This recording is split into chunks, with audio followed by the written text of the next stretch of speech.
감사합니다.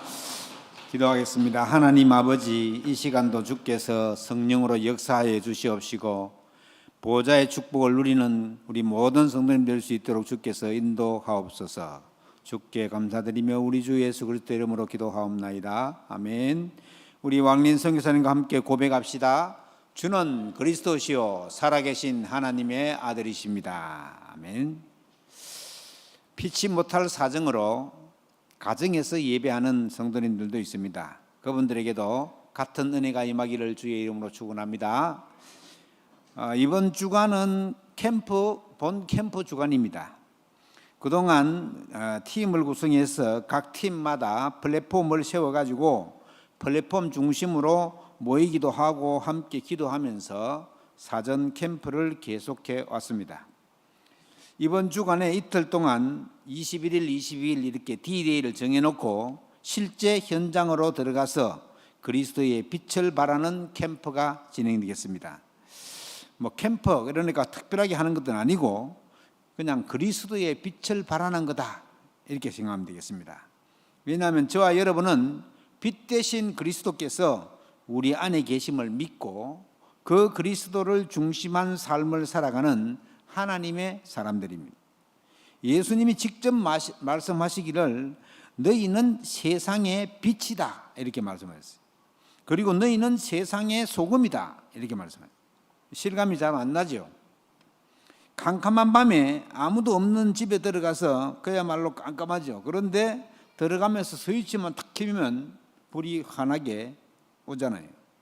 내가 빛이기 때문에 흑암으로 덮인 깜깜한 동네나 집에 가기만 해도 그냥 그 빛으로 인해서 그 동네나 집이 환하게 되고 어두움 속에 있는 악한 영들은 떠나가게 됩니다. 이게 하나님께서 하나님 자녀에게 주신 축복이고 선물입니다. 이 사실을 안 믿고 있다는 것이 가장 큰 문제인데 복음 가진 저와 여러분은 믿기만 하면 됩니다. 내가 가는 곳마다 여호와의 영광의 빛이 비친다. 이것은 무엇을 해야 한다는 것이 아니잖아요. 지금 캠프가 이런 거구나. 빨리 오해에서 벗어나야 되겠습니다. 뭔가 나 중심으로 생각하고 나 중심으로 계획하고 하나님 말씀도 나 중심으로 선을 그어놓고 듣고 그렇기 때문에 지금 내가 생각하고 있는 그 이상의 것을 뛰어넘지 못하고 있을 수가 있다는 거예요. 그래서 전도와 선교는 하나님의 일입니다. 우리가 할 수 없는 일인데 하나님이 우리에게 그 일을 하라고 위탁해 놨습니다. 전도와 선교는 그래서 죽었던 영혼이 살아나는 일인데 그 엄청나고 기적 같은 일들인데 우리 힘으로 할 수 없습니다. 복음 가진 자로서 내 주위를 한번 돌아보고 함께하는 자들을 위해서 기도하고 그리스도의 빛을 발하는 캠프의 축복을 각자 있는 현장에서 한번 체험해 보시기를 바랍니다. 또 이 사실은 잘 믿어지는데 또 나름대로 고민하고 있는 성도님들도 있는 것 같습니다. 내 문제에서 벗어나지 못해가지고 사실 저와 여러분이 요한복음 8장 44절 마귀의 자녀의 신분에서 요한복음 1장 12절 영접하는 순간 하나님 자녀의 권세가 주어진 그런 존재로 바뀌었습니다. 그래서 내 육신의 문제 가지고 고민하고 염려할 그런 수준이 아니라는 거예요. 마귀의 자녀는 눈에 보이지 않게 마귀가 다 움직입니다. 생각과 마음에 마귀가 갖다주는 생각과 마음으로 움직인단 말이에요. 예수 그리스도를 구주로 영접한 하나님의 자녀는 마귀가 붙잡고 있던 운명과 사주팔자에서 완전히 해방받았기 때문에 거기 끌려다닐 이유도 없고 그럴 필요도 없는 겁니다. 그래서 빨리 벗어나야 됩니다. 오늘 본문 말씀에 한번 보세요. 그는 허물과 죄로 죽었던 너희를 살리셨도다. 그가 누굽니까? 독생자 예수 그리스도. 죄 없으신 그가 십자가에 죽고 다시 부활하면서 부활하신 그 새 생명의 능력으로 우리의 허물과 죄를 다 끝내버렸다는 거예요. 그래서 저와 여러분은 우리 영혼이 이제 살아난 것입니다.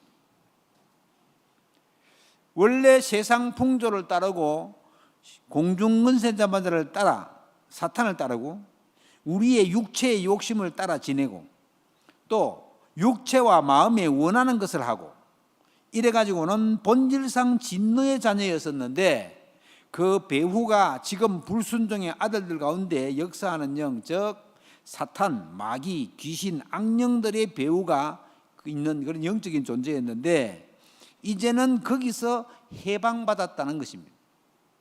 예수 그리스도로 인해서 허물로 죽은 우리를 그리스도와 함께 살리셨다. 하나님께서 우리에게 은혜를 주셔서 그 사실을 믿음으로 말미암아 구원을 받은 겁니다. 우리가 착한 일 했다고 구원받는 건 아니죠. 남을 잘 도와주고 열심히 살았다고 해서 구원받는 것도 아니에요. 어떤 사람 말처럼 나라를 막 어려움에서 건졌다고 구원받는 건 아니에요. 그 사람 신학자도 아닌데 신학자처럼 말하면서 이순신 장군이 구원받다 그러는 게 자꾸. 왜 이순신 장군이 구원받다 하니까 우리나라를 구원했잖아. 그 구원, 예수 믿어야 구원받습니다. 만약에 이순신 장군 우리도 모르게 예수님 믿었다면 구원받죠. 나라를 일본에서 구했다고 구원받는 거 아닙니다. 우리를 긍휼히 여기사 하나님께서 우리에게 주신 선물이 뭐냐? 예수 믿으면 구원받는다는 겁니다.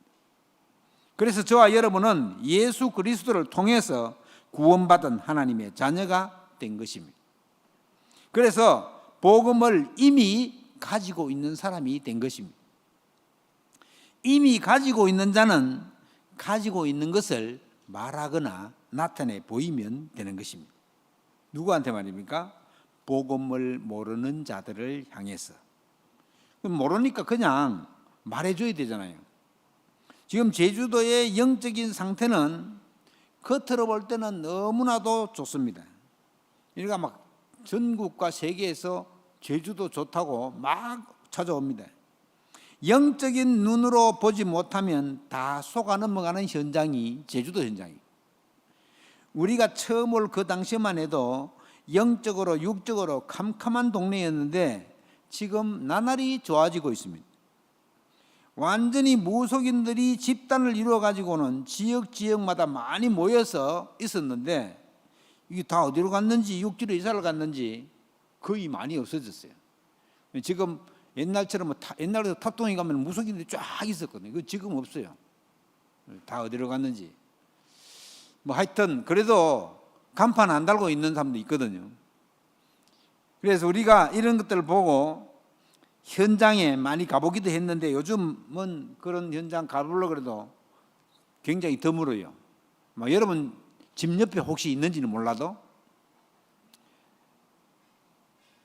제주도는 그래서 선교지입니다.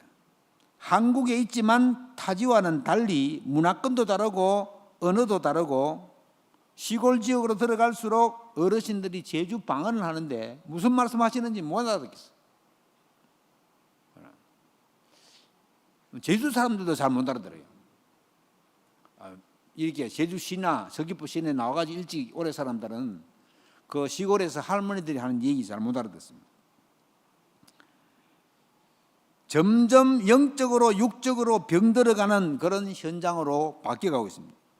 우상 숭배를 너무 심각하게 해서 계속해서 이름도 밝혀지지 않는 불치병들이 많이 있는 현장이 제주 현장이에요. 원죄 가운데 묶여 있어가지고 헤어나지 못하고 있는 저주받은 상태로 치료받지 못한 사람도 많이 있습니다. 그리고 마귀가 갖다주는 병 속에 시달리는 사람이 거의 99%. 제주도 전체가 황금어장입니다. 다 살려야 되는 황금어장 아시죠? 요즘에는 어린이집부터 시작해서 어린아이들, 아주 어린 아이들 있잖아요. 유나처럼 4개월, 5개월 요래 된 아이들도 소아정신병, 불치병, 어린아이가 귀신 들려가지고 봤습니까? 혼자 중얼중얼 대하고 자기 혼자 심취해가지고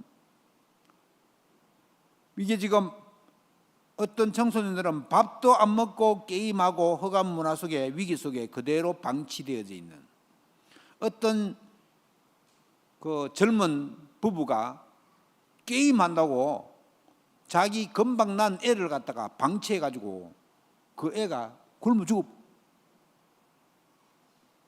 이런 기가 막힌 현실이 그대로 되어 있습니다. 복음 전하지 않고 그냥 두면 재앙지대, 즉 저주와 재앙이 임하는 겁니다. 태어났는데 기가 하나 없다. 태어나는 순간 불치병이다. 태어나는데 학문이 없다. 이걸 누구 잘못으로 돌리면 아니잖아요. 아무것도 모르고 우상 숭배를 심각하게 한 결과로 오는 문제, 손댈 수 없는 사각지대로 가버리는 겁니다. 우리는 이런 영적인 현실을 보고 그냥 그러려니 하고 있어서는 안 된다는 거예요. 왜요? 갈수록 환경 좋아지고 보이는 것들은 화려하게 변해가는데 영적으로는 점점 더 심각해져가는 영적인 위기 상황입니다. 그래서 복음 가진 저와 여러분이 현장 보는 눈을 열어야 됩니다. 제가 지난 주간에 우리 교역자들과 함께 동쪽 지역으로 앞으로 플랫폼 세워져야 할 현장으로 그림을 그리면서 다녀왔는데 그야말로 캄캄함이 만민을 가리우거든요. 그 동네가 선을, 송당, 덕천, 김영, 성산 쫙 돌아간대요. 곳곳마다 복음운동 일어나야 되겠구나. 그래서 흑암 세력이 꺾여야 되겠구나. 이 안에 살고 있는 사람들은 얼마나 힘이 들까? 왜 힘든지도 모릅니다. 각 지역과 지역, 마을을 잡고 있는 귀신의 조직이 다 있거든요. 우리 제주도는 그 귀신한테 그래도 제사를 지내요. 마을제라고. 요 장사하는 사람들 물어보세요. 마을제 지낸다고 좀 보태달라고 얘기 많이 하잖아요. 그래 눈에 보이지 않습니다. 우리는 눈에 안 보이는 영적 전쟁을 해야 됩니다. 그 전쟁터 한복판에 서 있는 것입니다. 그런데 이 전쟁은 이겨놓은 전쟁입니다. 이겨놓은 전쟁. 아이고 전쟁 중이구나, 심각하구나 이렇게 안 해도 된단 말이죠. 왜요? 그리스도의 깃발을 들고 가서 꼽기만 하면 됩니다. 왜냐? 이미 승리한 전쟁이기 때문에. 예수님께서 내가 세상을 이겼노라 벌써 이겨놨기 때문에 왜 우리가 영적인 전쟁의 캠프를 해야 됩니까? 첫째로 저와 여러분이 믿고 있는 하나님의 말씀, 전지전능하신 하나님의 말씀이 뭐라고 기록했느냐? 복음을 가진 자에게 오는 축복과 복음을 놓치고 모르는 자에게 일어나는 일들에 대해서 아주 사실적으로 기록해 놓은 살아있는 하나님의 말씀입니다. 복음을 놓치면 어떤 일이 납니까? 정확하게 말하고 있습니다. 이스라엘이 시대마다 7번의 큰 재앙을 받았습니다. 계속된 실패와 재앙으로 인해서 고난의 연속이었습니다. 하나님은 축복하시려고 이스라엘을 불렀는데 이스라엘은 우리 민족만 잘 믿고 잘 살면 되는 줄로 착각했습니다. 처음 부를 때부터 그게 아니었는데 그럴 때마다 하나님은 가만히 계시지 않았습니다. 그들의 삶 자체가 이루 말할 수 없는 어려움과 비참함으로 빠져들어가기 시작했습니다. 애굽 시대를 보세요. 하나님의 자녀들이 우상 신전을 만드는 그 일에 노예처럼 쓰임을 받았어요. 하나님을 나타내고 증거해야 될 사람들이 우상 숭배에 파묻혀서 아무 말도 못하고 끌려다녔습니다. 막 끌려다니면서 하나님을 원망했어요. 광야 시대를 보세요.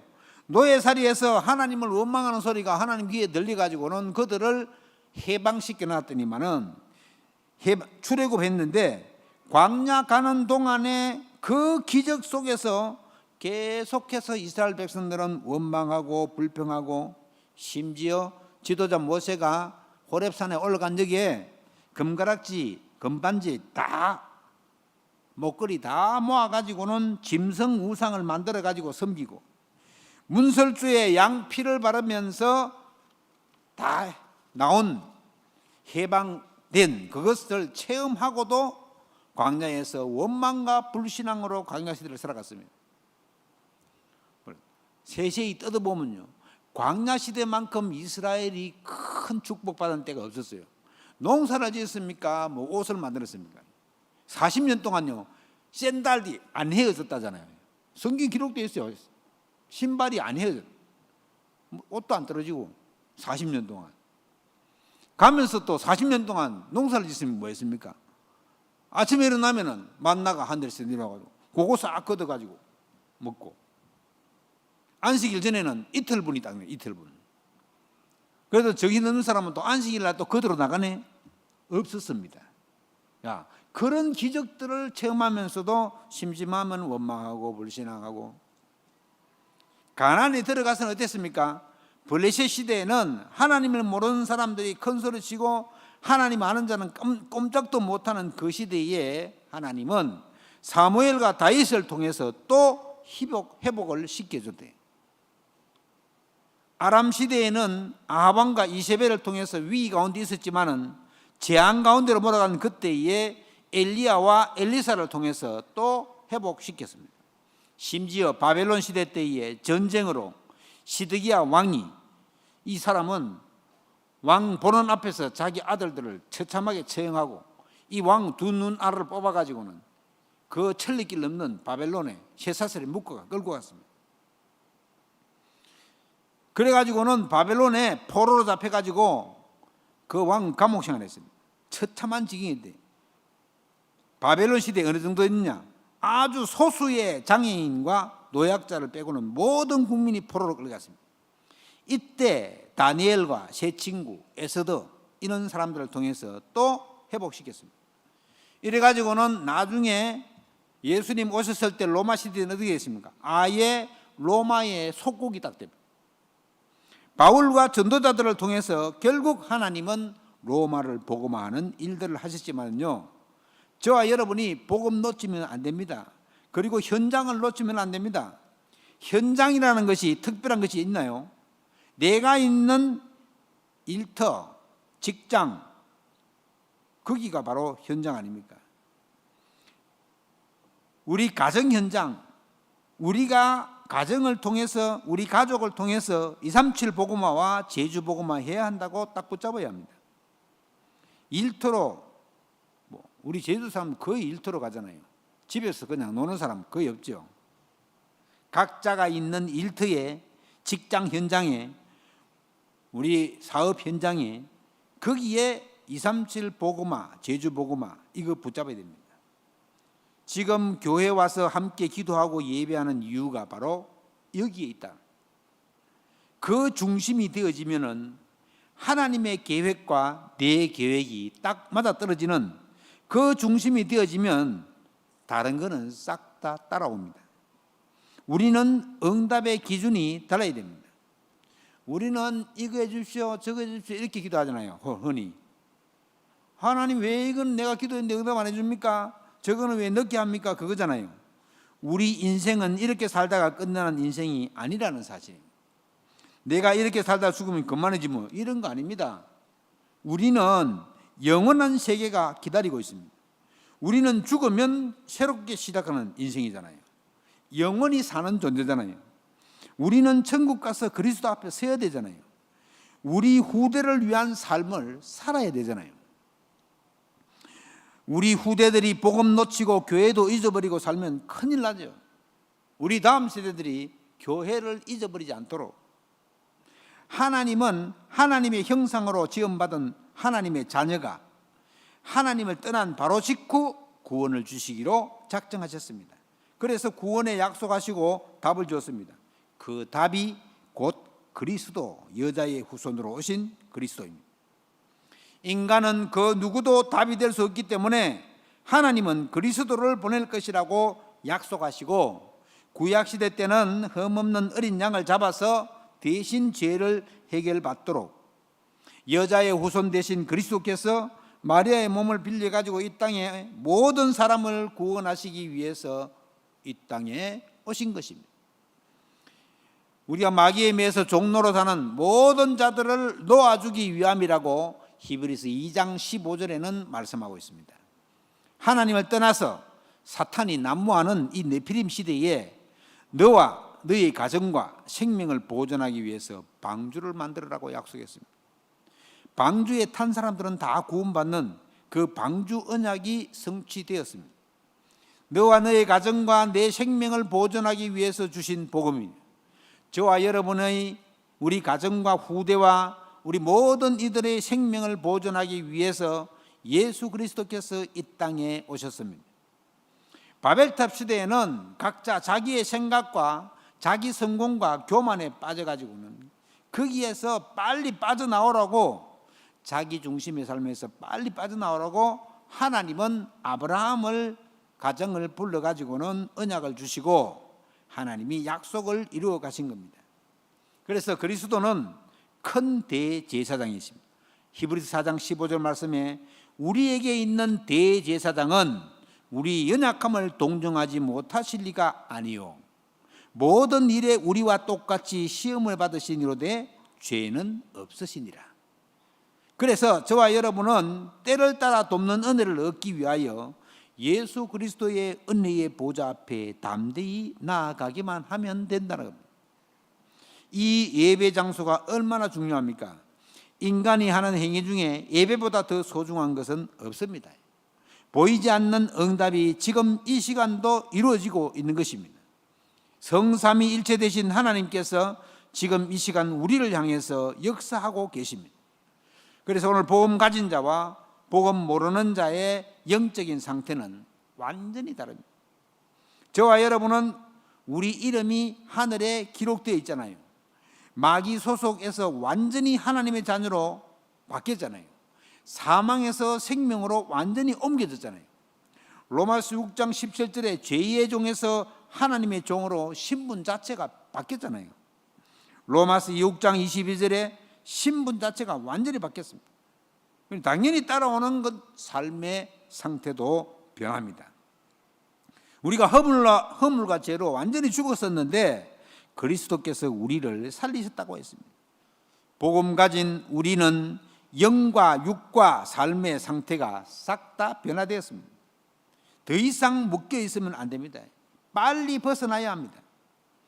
복음 모르는 자는 세상 풍속을 쫓고 공중권세 잡은 자를 따라다니지만은 우리는 우리 안에 지금 성령이 와 계시기 때문에 성령의 인도를 받기 위해서 조금만 기도하면 하나님의 인도를 받는 삶이 되는 것입니다. 그 어떤 것도 하나님의 사랑과 우리를 끊을 자가 없다고 로마서 8장에서 말했습니다. 하나님은 끝까지 우리를 실어버리지 않으십니다. 그 어떤 것도 복음 가진 우리를 멸망시킬 수가 없습니다. 그렇다면 세 번째로 우리는 어떻게 하면 될까요? 복음 가진 자와 복음 아는 자는 하나님 나라의 일을 생생하고 사실적으로 볼 수 있는 그 기도 속에 있으면 됩니다. 우리 서연의 성도 여러분, 종교인들의 기도를 아십니까? 그들은 어떤 목표를 세워놓은 것을 이루려고 최선을 다해서 기도합니다. 물불 가리지 않습니다. 나름대로의 철칙과 규칙을 세워놓고 얼마나 기도를 많이 하는지 모릅니다. 제가 전에 말씀드렸죠. 남묘호랑개교. 남묘호랑개교의 그 집중의 힘을 아십니까? 기도가 완전히 또 사실 잘 믿지도 않으면서 손가락에다가 딱 끼가지고 손가락에 돌기를 딱 만들어가지고 그거를 염주처럼 돌리면서 하는 천주교 기도 있습니다. 어떤 사람 비행기 딱 타자마자 앉아가 기도하더라고요. 저 사람 예수 믿는 사람이고 보니까 천주교인이요. 그리고 돌기를 돌리면서 그 종교인의 기도입니다. 불교에는요 108번 기도해요. 108배라고 108번. 얼마나 구체적으로 집중합니까? 우리는 어디에다가 집중하고 기도해야 됩니까? 하나님이 우리에게 기도하라고 했습니다. 어디에 기도해야 됩니까? 우리가 기도하는 순간 하늘 보호자가 움직입니다. 우리가 기도하는 순간 영적인 세계의 일들이 많이 일어납니다. 영적인 세계가 뭡니까? 눈에 보이지 않게 하나님의 성령이 역사하시고 때로는 주의 사자를 보내서 일하기도 하시고 우리가 기도하는 순간에 급하면은 천사를 군대로 파송하기도 하시고 시편 103편에 나오잖아요. 요한계시록 보시면 우리가 기도할 때 천사가 우리 기도를 다 바구니에 담아가지고 하나님께 심부름 한다고 했잖아요. 우리가 기도하는 그 시간에 일어나는 일들을 우리가 먼저 알아야 됩니다. 그냥 기도가 중얼중얼 하는 기도가 아닙니다. 영적인 세계에서 일어나는 일, 그것이 하나님 나라의 일인데 지금 영계에서 일이 진행되고 있구나 하는 사실을 확신하고 기도해야 됩니다. 확신을 가져야 되네. 오늘 이 예배 시간에 말씀을 받고요, 집에 가시면 말씀을 한 번 더 들어보세요. 매일 한 번씩 들으면 더 좋습니다. 복음 가진 자가 영적 비밀을 모르면 복음 모르는 자보다 삶이 더 어려워집니다. 복음 안 가진 자는 한쪽 볼만 두드려 맞아요, 마귀한테. 복음 가진 사람은 양쪽 볼 다 맞습니다. 하나님이 이쪽 볼 때리고 마귀가 이쪽 볼 때리고, 양쪽 볼이. 복음 가진 자가 제대로 기도하지 않으면 더 어렵대요. 그래서 종교생활이 어렵다는 거예요. 종교생활하는 사람들은 힘듭니다. 잘 믿으려 해보세요. 힘듭니다. 그런데 복음 가진 자는 전혀 힘들지 않습니다. 왜요? 하나님이 그 힘을 주신다고 했잖아요. 하나님이. 이 영적 세계에서 일어난 일, 우리 서연의 성도 여러분, 세상에 있는 것들이 중요하지 않는 것이 않다는 아니다. 우리가 살고 있는 이 세상 나라가 얼마나 중요합니까? 왜요? 이게 다음 세대하고 연결되네요. 세상 것에 취해가지고 돌아다니면 판판이 쏘가 넘어갔네요. 조용히 눈을 감고 지금 내 안에 계시는 예수 그리스도를 조금만 생각해 보세요. 나는 하나님의 형상으로 지음받은 하나님의 자녀다. 내 존재가요. 나를 위해서 예수 그리스도께서 이 땅에 오셔가지고는 마귀에게 붙잡혀 종로로 하던 나에게 빛으로 오셔가지고는 어두움에서 나를 건져주셨다. 너무너무 감사합니다. 그래서 내가 해방받았구나. 내가 원래 죄인이었는데 그 죄에서 완전히 해방받았지. 마귀의 올무에 걸려가지고는 영원히 못 빠져나올 뻔했는데 주님께서 오셔가지고는 마귀의 머리를 박살내고 왕으로 오신 그리스도를 통해서 내가 구원받았구나. 조용히 눈을 감고 그리스도를 깊이 생각해 보시기 바랍니다. 조금만 깊이 생각하면서 기도하시면 그 시간에 치유가 일어납니다. 하나님이 나를 통해서 영광을 받으십니다. 우리는 하나님께 속해 있는 하나님의 사람들이기 때문에 성삼위 하나님을 향해서 집중하는 시간을 조금만 가져도 하나님은 엄청나게 기뻐하십니다. 그렇게 되면 응답의 기준도 달라집니다. 생각이 바뀝니다. 여러분, 참 응답이 뭐라고 생각하십니까? 응답은 하나님의 손에 달려 있습니다. 조금씩 그리스도를 향한 기도의 시간을 갖고 있다면 내 영적 상태가 달라집니다. 그 말은 하나님을 향한 믿음이 점점점 굳어지고 깊어진다는 겁니다. 믿음이 점점 자라면 받는 응답도 달라집니다. 그래서 기도는 내 속에서 재창조되어지는 응답으로부터 비롯됩니다. 보라, 이전 것은 지나갔으니 새 것이 되었도다. 이전에 우리를 돌아보면 사실 우습죠. 여러분 잘 모르겠지만 저는 저 이전을 생각하면 내가 왜 그랬나 싶어요. 지금 엄청나게 많이 재창조되었구나. 이건 모든 우리 서연의 성도 여러분, 이번 한 주간 보호자를 움직이는 그 기도 속에서 우리의 근원이 회복되는 축복이 있기를 주의 이름으로 축원합니다. 결론적으로 이번 주간 캠프 주간입니다. 캠프는 우리 전도자들의 사명 회복의 기회가 됨을 믿으시기 바랍니다. 희미하게 알고 있고 놓쳐버렸던 그 복음이 회복되면서 전도자의 사명도 회복되어집니다.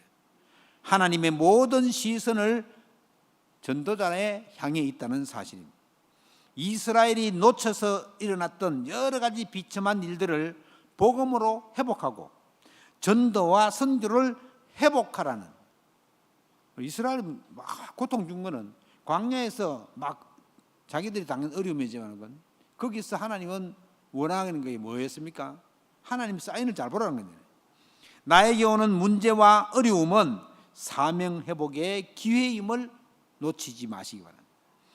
뭔가 해결되지 않는 문제, 해결될 것 같으면서도 잘 안 되는 문제 있지요. 언약 붙잡고 있는 자에게 주시는 문제는 캠프 현장으로 내 눈과 마음을 돌릴 때 내 능력과 노력과 열심과 상관없이 하나님께서 해결해 나가십니다. 이 사실을 믿으시기 바랍니다. 저와 여러분은 복음 모르는 자를 살리는 자로 하나님 부르셨습니다. 먼저는 저와 여러분의 영혼이 주의 말씀대로 살아나는 그 축복이 있기를 기도합니다. 사실 내가 살면 다 삽니다. 그래서 나 한 사람이 너무나도 소중하대. 하나님은 그 한 사람을 지금 찾고 계시고 저와 여러분을 통해서 우리 렘넌트들이 살아나고 가정과 가문과 지역과 전 세계가 살아나는 축복이 있기를 축원합니다. 옆 사람에게 한번 질문해 보시오. 복음 가졌습니까? 기도합시다. 기도만 하면 되는데 복음 가지고 있으면 40일 집중 기도에 도전합시다. 예, 지금 복음 누리는 기도를 4차로 40일 진행하고 있습니다. 말씀과 기도와 전도를 통해서 우리 영혼이 새롭게 살아나는 그 축복 속에 있기를 주의 이름으로 축원합니다. 마지막으로 히브리서 3장 1절 말씀에 보시면 형제들아 우리가 믿는 도리의 사도이시며 대제사장이신 예수를 깊이 생각하라. 자, 이번 한 주간의 복음 가진 자로서 예수님을 깊이 생각하는 축복이 있기를 주의 이름으로 축원합니다. 기도하겠습니다. 하나님께 감사를 드립니다. 너무도 가치 있는 이 복음을 우리에게 주시고 복음 가진 자로서 이제 예수를 깊이 생각하며 복음 누리는 기도 속에 있게 하옵소서. 현재 영적인 현주소를 바라보며 이번 한 주간 각자 있는 현장에서 그리스도의 빛을 발하는 캠프의 축복 속에 있게 하시고 각자 있는 현장에서 기도로 동참할 수 있도록 말씀과 기도 속에 있게 하옵소서. 주께 감사드리며 우리 주 예수 그리스도 이름으로 기도하옵나이다. 아멘. 찬송가 284장입니다.